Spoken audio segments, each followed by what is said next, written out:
Hello and welcome back to my craft room. I've got another idea to try out today to create some more hearts for the Arty Farty Hearties Swap. This is the third video I've done showing different kind of ideas I'm going to be playing with for the swap. This time we can use any medium, any techniques, any crafts and arts that we enjoy. I just need to agree with your swapsters. If you want to find out more about the swap, I'm not going to go into all details again this time, but I will link to the playlist so you can go on there and see my intro video.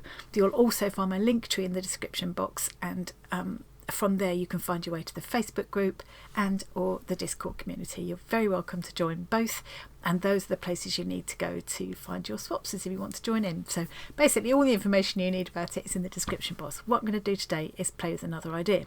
So I've done a few slow stitching ones already. I haven't got them all up here because I'm working on the flat ones I did last time still, but I've done these ones, which are kind of patchy ones made out of silk and then embroidered on, and these were the first ones I did. I'm playing with different ideas. That's a dangly one. That one's got a brooch pin, this one's got a kilt pin. So I'm going to go away from the stitching now. Well, I will end up stitching on these, but these are essentially going to be a mixed media project this time. And I'm starting with this piece of curtain lining. It's a nice firm curtain lining, which is lovely, but if you wanted to do this and you didn't have something like this, you could just use any piece of, cotton. It's not going to, in the end, this background isn't going to show. I quite like working against a light background with paints and things, but I'm going to gesso this anyway, so really I could be starting here with anything, but I happen to have a lot of this and it's really nice and firm to work on. My first step is going to be to gesso this. I've got this great big tub of gesso because it's the most economical way to buy it, and you could brush it on.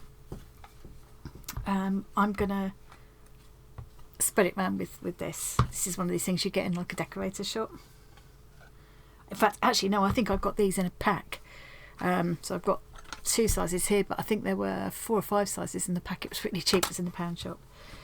If it was a squirty one, I'd just squeeze it out onto here and spread it around from there. But this is a big pot, so I'll have to dig some out.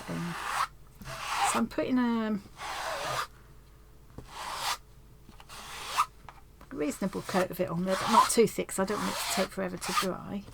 I don't mind if there's a bit of texture left in it, and in fact sometimes where there is texture I will just take where there is a bit of thickness to it rather, I will just take something like this and make little marks in it, or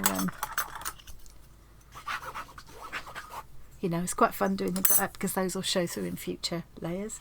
So what I'm going to do today is kind of follow an old tutorial of my own. Well, I say tutorial, that's probably giving it a bit of a grand title really, but basically I went through and showed how I like to make a whole load of small pieces, small little mini art pieces that you could use as for greetings cards or whatever. That's what I was doing it for at the time. I will try and remember to link to that video as well. Making a whole series of colourful cards in one go. That's what I called it. So I just find this a quicker way to get a nice sort of even-ish, smooth coat of this gesso, I just find it easier than using a brush, especially when it's onto fabric like this. So as I say, I will sometimes just scribble marks in it and things. It all adds to the interest later on. And if there's a bit that isn't covered, I ain't going to worry about that either too much. So I need to put that aside to dry now. It didn't take too long. Just now I left it for half an hour out in my conservatory when I went out to the shops. What a beautiful day it is out there. Take that one down and do the same thing with that in a minute. But meanwhile, here's the one I prepared earlier. So you can see it's got this coating of gesso on it, so it's a bit stiffer now, but it's still flexible and it doesn't all kind of crack when you crumple it or anything, because I do need to be able to stitch through this later. So I think the next thing I did in my my own tutorial-ish that I'm following is just get rid of the fear of blank page. It's not really so much fear of blank page for me, because I actually love a blank page. For me it's more of a I'll think too long, and I just won't get started. I'm going to take a pencil and just scribble on it. What have I got this time? Derwent Sketching. Oh, that's quite nice. So I'm going to randomly scribble on this, and then I've kind of broken the back of it, and I'm not going to worry about it anymore, am I? I could, if I wanted to, I could write words here. And then let's see what I do next. So I've got these lovely pens. I think these were sent to me by the lovely BB. So these are Studio brush markers. They're going to be alcohol based, I believe.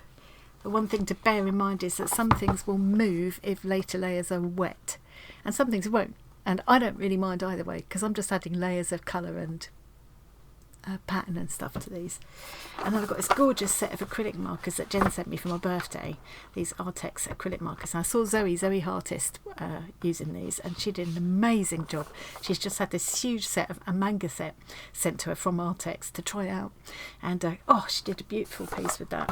I'm going to make some notes here of things I've said I'll link to. I'll try and remember to link to Zoe, and then my own kind of making a batch of cards video, because that's what I'm following for this really. So yeah, the next thing I did, just sort of scribble some colour on here. Quite like those. A bit of these, maybe a bit of this. You see, look, they're all coming out now, aren't they? So these have got two ends. That's that nice brush tip there, and this will be fine. Will it? No, this is a chisel tip. Let's try a bit of both, shall we? And I could just enjoy myself. Just test out these supplies.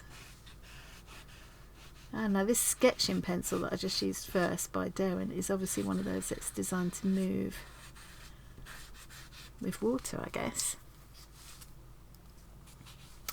I can make little marks. Most of these aren't going to show, but this is a nice chance to experiment, so I'm going to do a bit of that. I love just playing with my art supplies like this, and I don't give myself enough time these days to do that, you know. I do like to kind of, where I've got a colour, I like to move it around, make sure I've got bits of it everywhere, but this is all going to be cut up anyway later on, so I'm not too bothered about that this time. Let's try the brush marker too. Oh, nice. So because this is largely going to be lost later on, I feel like I'm going to ruin these tips potentially if I use the lovely brush tips on this texture, so I'm going to stick with the chisel tips for these pens. I don't want to ruin them for other projects. Oh look, this is really fluorescent, this one. That looks like it's going to be a completely different colour, yeah, from the tip.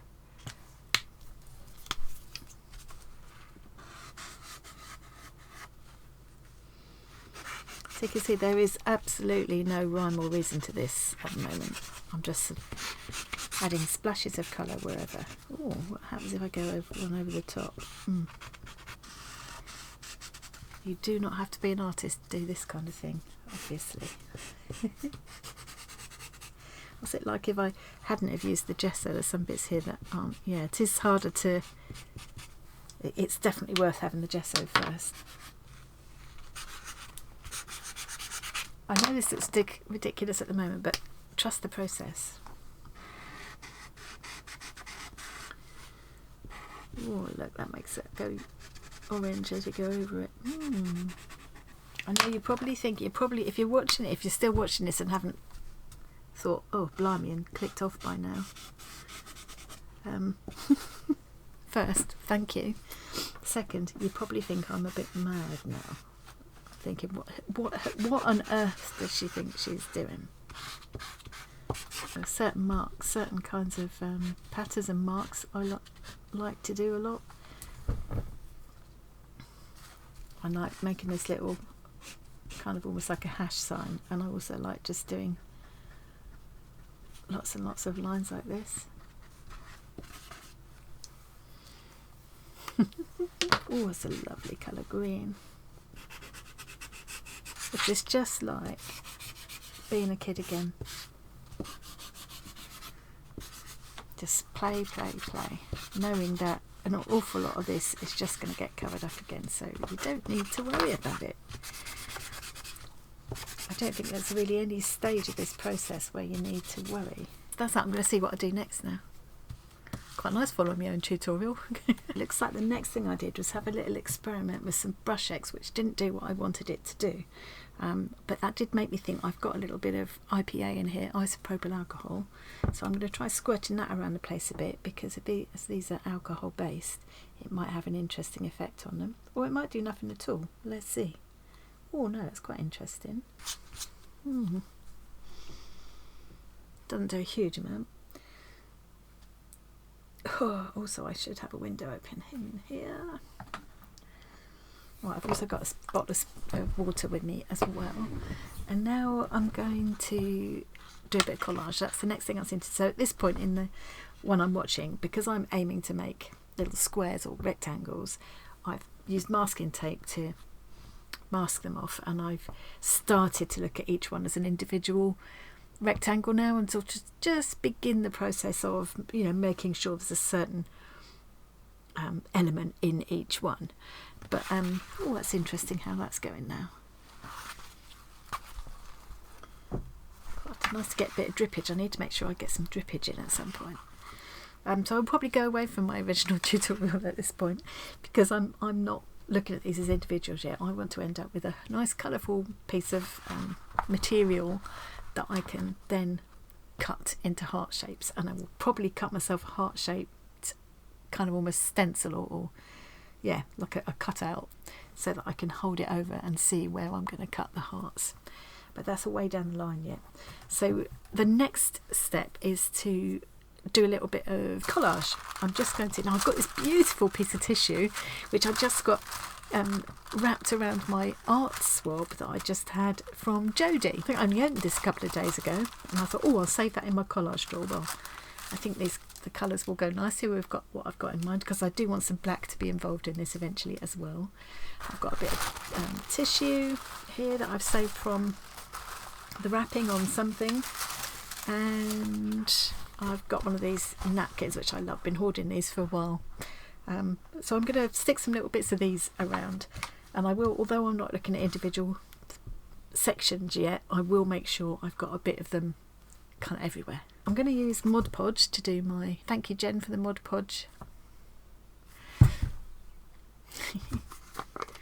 to stick my tissue and things on. I love this stuff, and I hadn't been able to get any in for a little while, so I'm really glad to have it. And I'm gonna get one of my not best brushes. I do like to just spray the brush with water first. I feel like it seems to stop, I don't know, it might be just my imagination, but I feel like it stops the whether you're using acrylic paint or things like gesso and Mod Podge, it seems to stop them from kind of getting into the bristles quite so much. It seems to make it easier to clean afterwards too. I'm just going to take small pieces of this. Again, a lot of it will get covered up, but and this will stay flexible when it dries, which is nice. As Tom says, it is just a PVA, it is just PVA, but there are PVAs and PVAs, and I love Mod Podge for this kind of thing. That is well stuck to the fabric, and I'm putting a layer over the top as well. And then later on, when that's dried, I also know that, you know, whatever I put Mod Podge over now, once it's dried, I can always scrub back to that layer and it will still be there, which is quite nice too. And you can see that these, because these were alcohol based markers, they're not, the colour isn't moving. If I'd have used water-based markers, that would be moving now, but that might be quite nice too. So it is that, it's just a chance to play and experiment, which I love, and I do not spend enough time doing just recently. It just isn't time to do everything you want to do, is there? I love using tissue like this because it's translucent and it will allow other layers to shine through.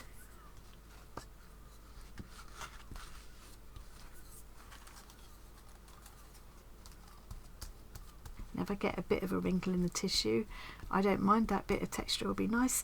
I just need to make sure though that it is stuck down. Oh look, that's actually breaking up the tissue a bit now too, look where it's getting wet and some of the colours coming out of it. I don't mind that. I think that will be interesting. And then to use the napkin, Obviously I don't want to put all the layers of napkin on there, it'll be thick and clumpy, but you can split out the layers like that. And sometimes there's even another layer. If you have a problem dividing the layers, if you get your fingers wet and go like that, it will like separate them out. I don't think there are any more layers here. I think this is just this one layer. And another handy little tip is, if you just, rather than just like cut around or something, it gives you a harsh line. If you get a wet brush and just paint it around where you want to tear. Too lazy to go and get another pot of water. And I'm not doing this very carefully either. But now, if I tear there, it will tear where I've put the water, and it will give me a nice sort of soft edge rather than hard cut edge. Do you see what I mean? So you can see I'm starting now to cover up the layers I've created earlier.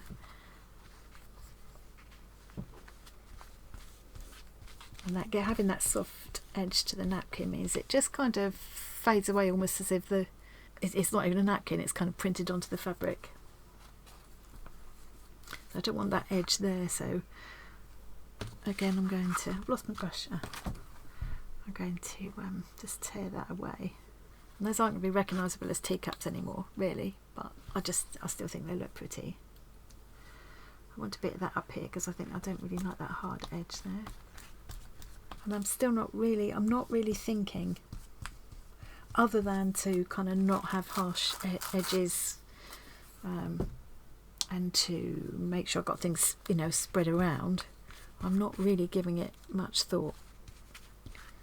Even when there are hard edges, like there's one there, I don't worry too much because I'll cover that up later on. And what you find is, by the time you've got these layers of paint and Mod Podge on this fabric, and then it's dried, it kind of becomes almost leathery. What I'll do is I'll show you something I've stitched using a fabric that I've created in this way. So this is something I did ages ago. I can't remember what the project or the prompt or whatever was now, to be honest, but I know that in some way this was meant to represent me. But yeah, it started in the same way with fabric with layers and layers of paint and gesso and finishing up with Mod Podge, and you can see it's got this real leathery quality. And even after all this time, although I was able to stitch into it, it's robust enough that it's lasted really well. It feels lovely. It just feels kind of leathery. So I'm going to carry on now and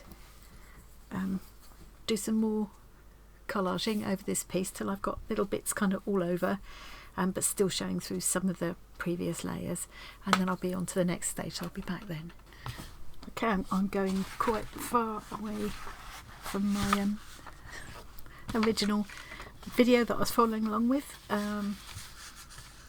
because I wanted to bring in some stamping and stenciling. First of all, I'm just going to dot some of these colours around just so I can kind of get the measure of them.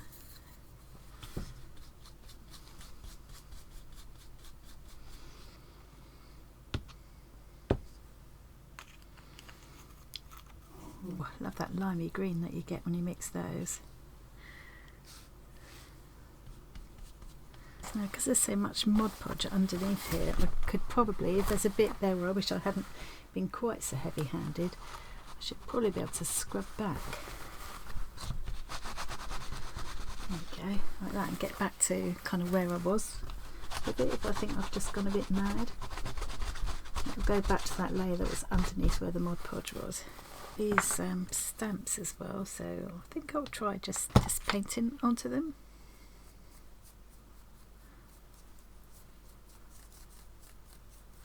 See how that works out.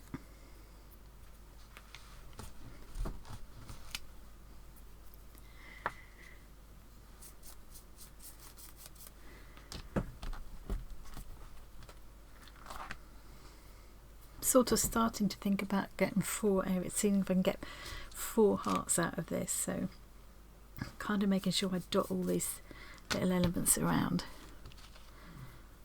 I think it'd be quite nice to have some circles as well. Just using that almost like a bit of a palette down there.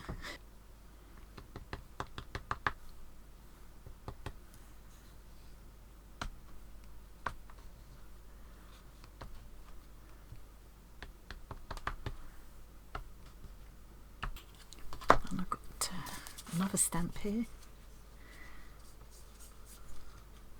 This one from a set more aimed at kids, I think, really, but works really well.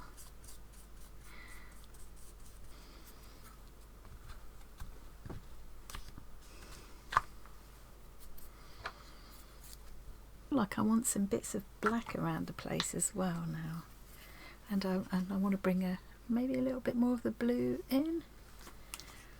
I think this might be a good time to do a bit of stenciling. Just use my glass mat as a bit of a palette for a minute.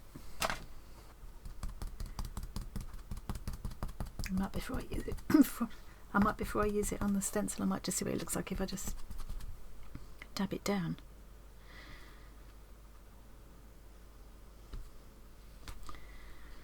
Let's just try dabbing through the stencil here.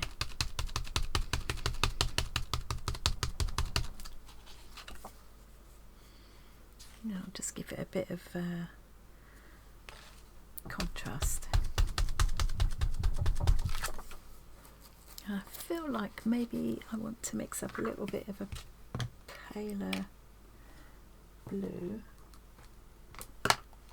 I should have mentioned that these are acrylic paints, so I know that once they're dry they're not going to move if I put anything wet on top of them, including a final layer of Mod Podge.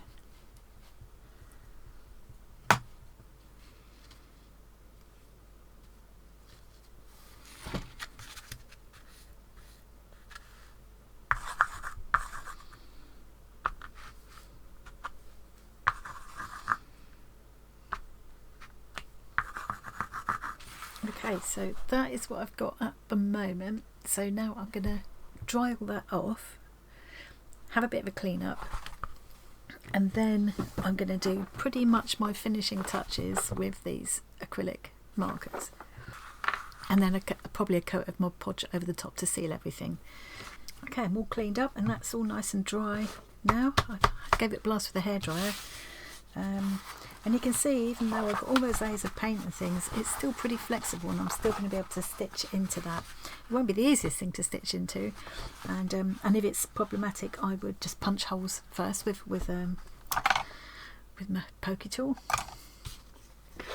Okay, so now I'm just going to do the thing with the pens. I might dig out a metallic marker as well and give it a little touch of gold.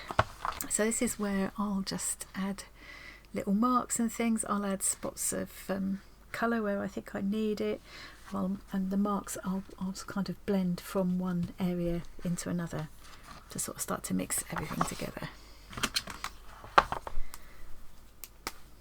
These pens are gorgeous. They've got like a brush tip. You don't have to prime them when you first get them. I don't understand the technology of it, how it stays liquid, how it doesn't dry up that nib. Yeah. Luckily, cleverer people than me invent these things.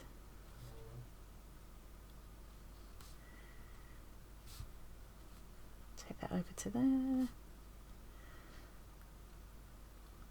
I could still do some stamping on it as well. If I decide I want more black, I might stamp areas in black possibly, but I might try to get it a bit lighter and brighter.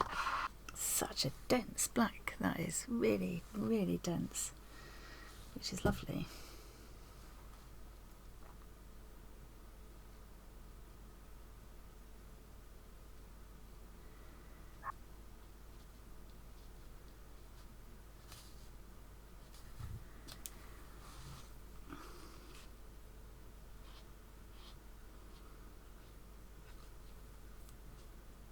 I love that you can see right through to it in areas, so you can still see those original pencil scribbles that I did.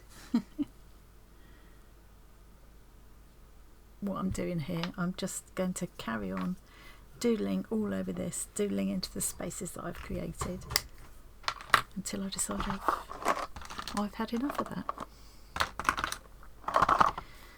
It's a nice chance to try out some of these lovely colours of these pens. So I'm basically just using just 3 little sets of marks. There's this one where I'm just dabbing the pen down like that. There's the one like this, like a hash sign, and then there's the one that's kind of 5 long marks like that, and I'm just doing them everywhere until I get bored of it, really. Sometimes what I'm finding, sometimes I'm just doing a patch like this and overlapping into adjacent areas to sort of blend them together. Other times I'm finding an edge, like there's an edge there, and I'm just running my little marks along that edge instead. That's whatever I feel like doing at the time, really. Sometimes it's nice to use a highly contrasting colour, other times it's quite fun to use almost the same colour. Like here I've got the yellow, I can do the yellow circles on top of it. So I'm going to carry on and do a bit more to this, and then once it's all completely dry, I'll give it a coat of Mod Podge.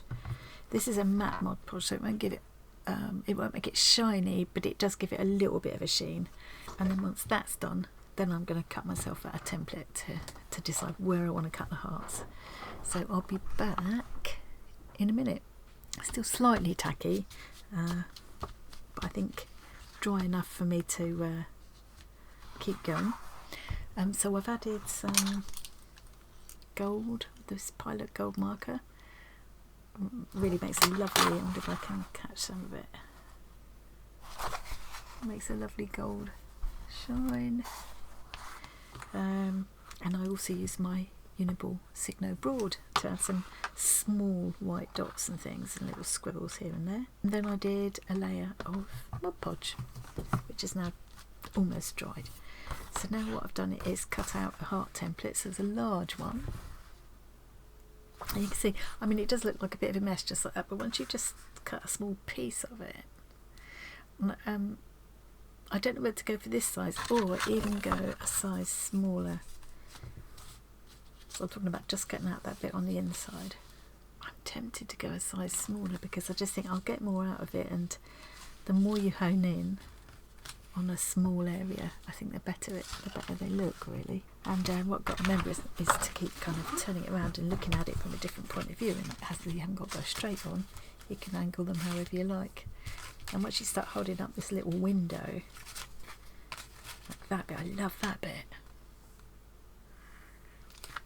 This little heart-shaped window, not so keen on that. I like that. I love these flowers. So yeah, I can't decide about the size. So I think, because it's quite late now, I'm going to leave this now to completely dry and come back to this with fresh eyes in the morning. Well, it's the next day and I've come back with fresh eyes. I think I might do some little ones just to get more out of this piece. So all I will do is just move this around, trying to just get the nicest placement. There's certain bits I really enjoy. I can't have them all. Quite like that one. And I'm going to get out as many as I can. It may be that there are little spaces where I can't get another big one, but I could squeeze in a small one like that. Okay, that's going to be one. Right, so then once I'm happy with the placement, I'll just take a pencil and draw around it, and then a pair of scissors, not my best fabric scissors, obviously.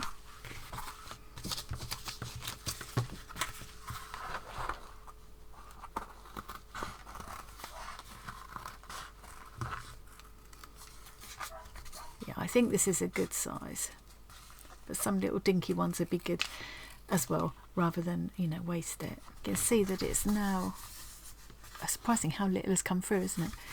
It's now quite a it is leathery. It just feels like thin leather or something. It's strange how it goes, but yeah, it looks quite different now. You've just got that little section of it.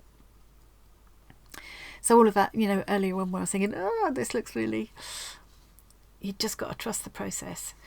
What I might do now, before I stitch them up, I've got some text stamps and rubber stamps that have got like random text and things. I might just get some black ink and just do some of that just around the edges to define these a little bit, and then I can use colourful thread to stitch them together. So what I'm going to do now is go through and cut out the rest of this into different heart shapes. I need to make sure I've got pairs. I could back them with a different fabric, I suppose, but I quite like the idea of them being two-sided so that they can be hung and seen from any position.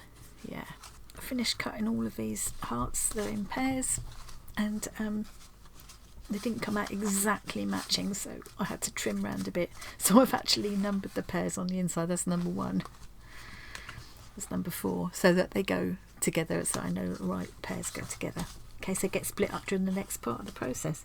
I think I've found these little rubber stamps which I'm gonna use to add some darkness around the edges. I think I'm going to also try outlining. So I've got Stays On to do my stamping with, because that's a solvent based ink, so it will go onto this shiny surface, because this is a non-porous surface now because it's coated in Mod Podge. And for the same reason I've chosen a permanent marker with a big bullet tip, and I'm just going to run around the outside to give it an outline. I think that will help to define it a bit, and I also don't want that white edge of the fabric to show either, but I don't want to ruin the nib of my pen. Give it a little bit of oomph, but not too much. I don't want it to be too thick of a line. And then I will take my Stays On ink, and I'm not going to put it on a I don't mount these on a stamping block or anything. I just use these like this and deliberately sort of bend them so I'm only getting a little bit of the design each time. Just to see how that's stamping up. Use this one for a while. Yeah.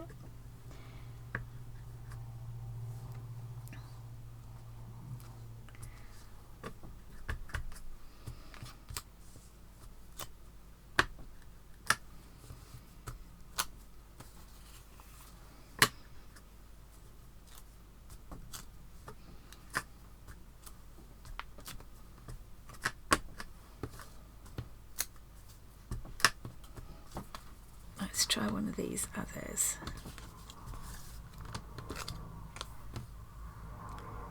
This one's like kind of random sort of typed letters. I might just bring this out into the middle a little bit as well. Go around the edges of this one as well. I keep changing where I'm holding the stamp so I get a different area.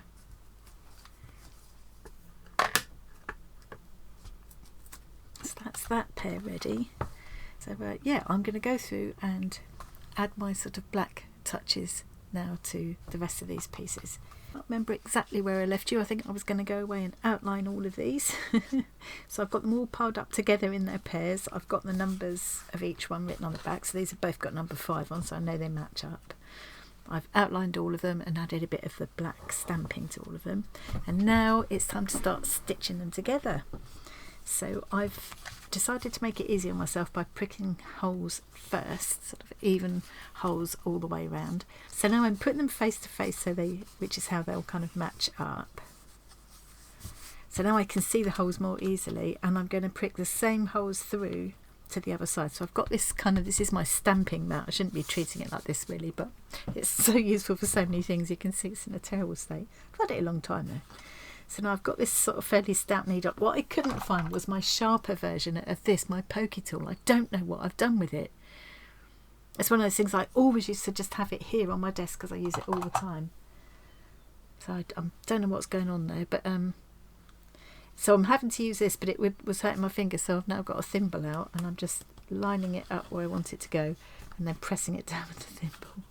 So it's a little bit laborious doing this, but I just think it's going to make the sewing up process so much easier, and I think it will look neater as well in the end. So I'm going to work my way around to doing this all the way around, so both hearts have got these holes, and then I'll be ready to stitch them together, so I'll be back in a mo. I've poked my holes all the way through on both sides. Hopefully they'll be more or less matching up. I've got another sort of sharper, slimmer needle.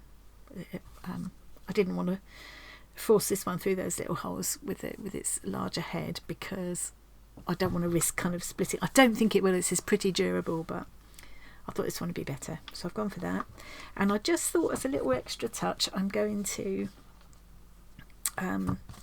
make these little clothing tags like I did on, I've got an example here, so like I've done there. So I've got this VersaFine pigment ink. This is one that Create and Craft with Christine recommended. I really like it. It gives me a lovely, it picks up the fine details, and it gives me a lovely dense black. So it's going to be folded like that. So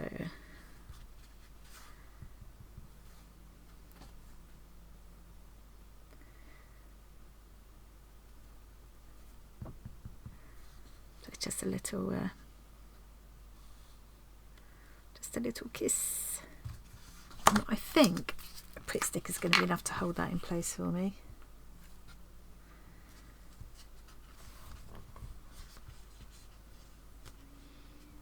So I want it to be coming out the side.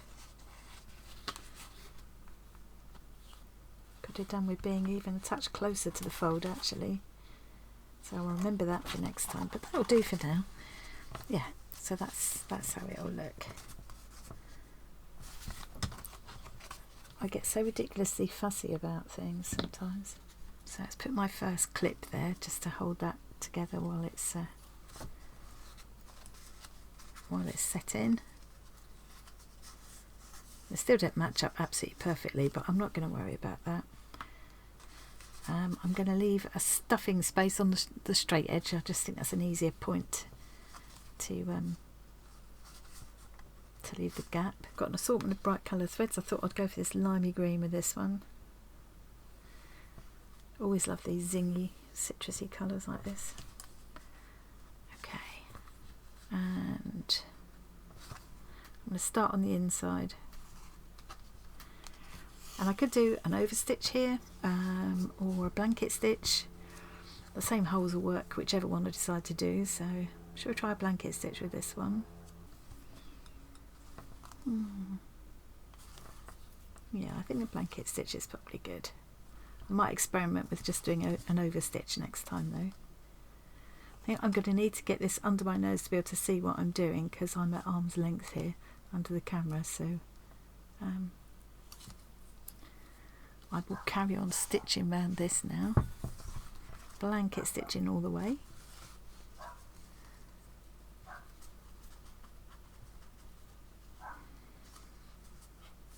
Yeah, I think that'll be quite a nice finish.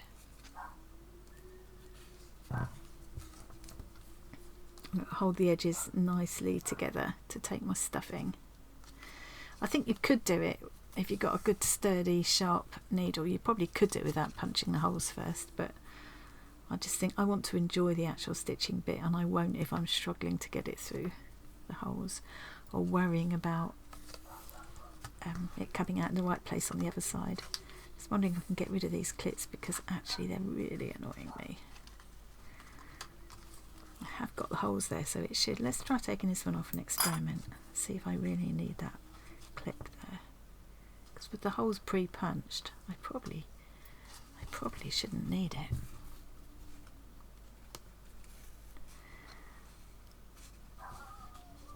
Okay, I'm going to risk taking the clips off. Right, I'm going to carry on stitching around that now, and then we'll come back and do the stuffing through the little opening I'm going to leave there. I should think about, when I come to this point, I should think about if I want to enclose a hanging loop. I think this bright yellow would be good. I got some of this from a Bazaar scrap pack, so I will put a little loop of this inside. So I'll probably glue that in with a bit of Pritt stick as well now, just to hold it in place, and as I go around I'll enclose that. maybe fold it this way.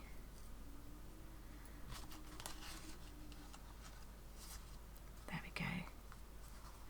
Yeah, like that. And I did also think about adding, I've got these brightly coloured tassels that I really like.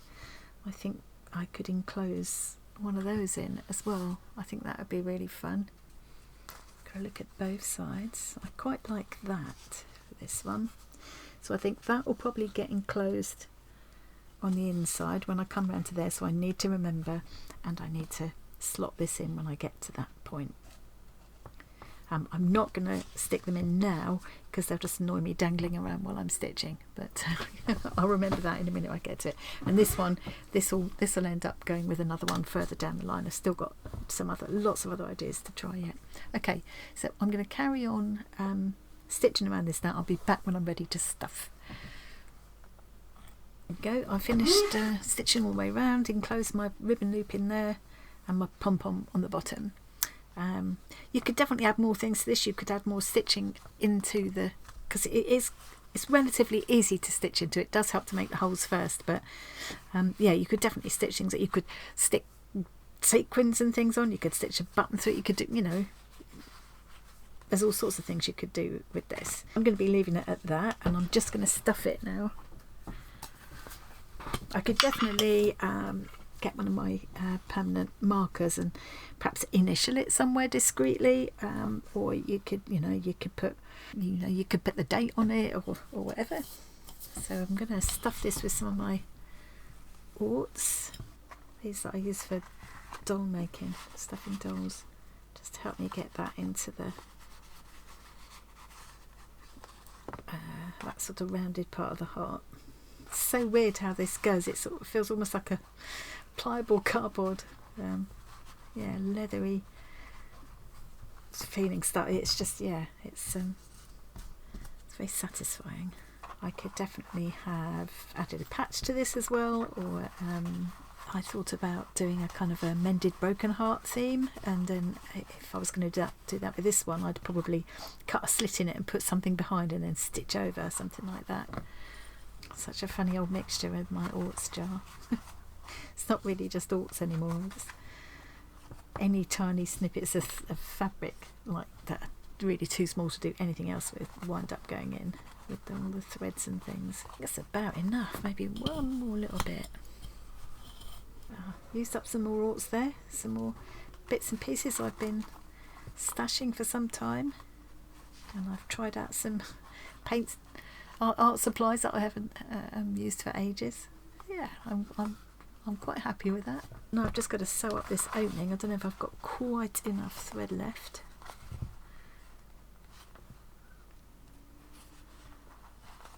I think with the smaller hearts I will just do an overstitch rather than a blanket stitch. And I could even try doing a string of 3 or just 2. A small one on the bottom. That'd be quite fun. Beads in between, perhaps.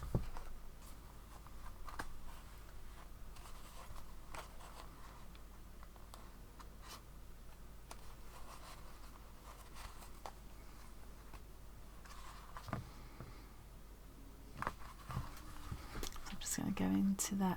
Just pick up that last where I started off. Just pick that up to straighten that out. Yeah, there we go. That's done it.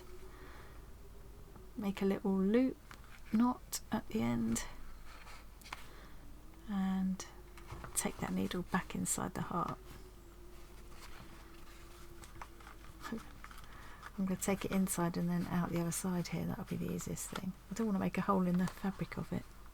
So I'm going to stitch up the others in just the same way. I might put some of them in a string with some beads in between so you can see how that looks, and I'll be back in a moment and show you how they look. And there we go, all done. Well, not quite all done because I still got to finish these ones, but I think I've done enough to give you an idea of what you could do with these. This one I haven't really finished. I think I would like to string some beads in between here and dangling off the end, or I could add a smaller tassel on there. like that. I like the idea of the 3 smaller ones strung together, so, and they look nice on each side. I can't really show you that, but I might show you from on the other view in a minute. But yeah, as they spin around, you see all different sides of them. I think that's quite cute. I did the little tag on that one. There's this one from the other side. So they've got a bit of squish to them, but not too bad. They certainly would go as a large letter post from here in the UK. So that's good. See the other side of that one. And you could hang them from one of those kind of decorative trees as well. There's white kind of white trees. I think that would look quite cute too. Here's the ones I've still got to make up. So I might do one more sort of solid one like this, and another string, because I do quite like the look of the strings. So I've got enough there to do that. The small heart in the string I didn't stuff at all. There just wasn't room to put any stuffing in, but it's still got a bit of body to it, you know. Very little stuffing in this one as well. I could also have just put it on a string of the same yellow ribbon as well. I think that would have looked quite nice. I've got loads of beads and things, maybe even bells, things like that I could hang from them. So yeah, just to give you an idea of what they look like when they're spinning round. I like that they look nice from all different directions if somebody hangs them up. You can imagine with the bells or tassels or beads or all of the above. That could look really fun. Or big bows, you could put big bows on them as well. Yeah, and these are nice hanging too.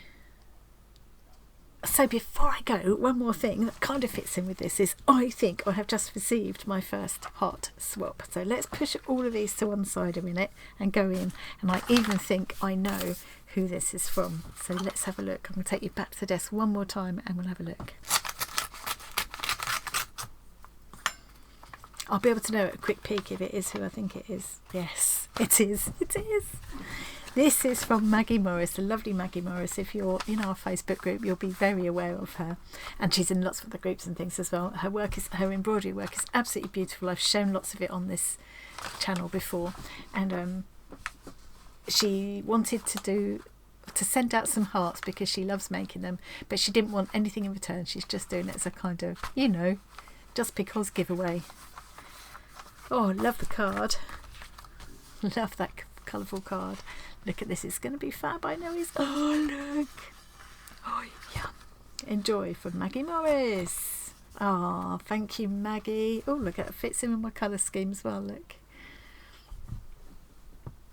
That is just beautiful and so Maggie. And I'm spoilt really because I have got a lot of Maggie's pieces already. Some she's been kind enough to send me.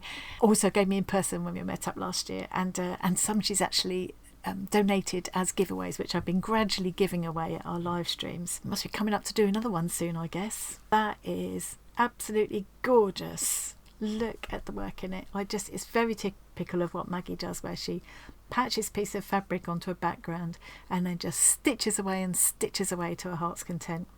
Always different kinds of stitches. She uses perlé threads which give this lovely texture, and you know, they're not complicated stitches. It's just the way she puts the colours together, and she pulls out all these gorgeous patterns. And yeah, sometimes she's stitching into the pattern that's on the fabric, other times it's a fairly plain piece of fabric and she just does these rows of stitching on it. I absolutely love it, Maggie. Gorgeous, gorgeous, gorgeous. Thank you. Oh, how beautiful is that? So thank you, Maggie. Absolutely love it. Thank you to all of you for watching. I hope you enjoyed that, got some ideas maybe. Be interested to see if anybody has a go at something like this and puts their own twist on it. Please do keep sharing pictures of what you're making for the heart swap in the Facebook group and the Discord community. You're very welcome to join. They're both free, and we always love to see what everybody's doing. We all inspire each other and share ideas, which is brilliant. One of the lovely things about this community. I'd also like to say a huge thank you to my channel members who will be scrolling up here as I speak. 42 people now are our channel members, and I really appreciate every single one of you, and so does Tom. I've been quite blown away by the response to it since we started doing this, only sort of about 2 or 3 months ago now. It's just really kind and generous of you to support us in that way, and I hope you're enjoying all the little perks. There's still more in the pipeline coming up, just as a token of our appreciation.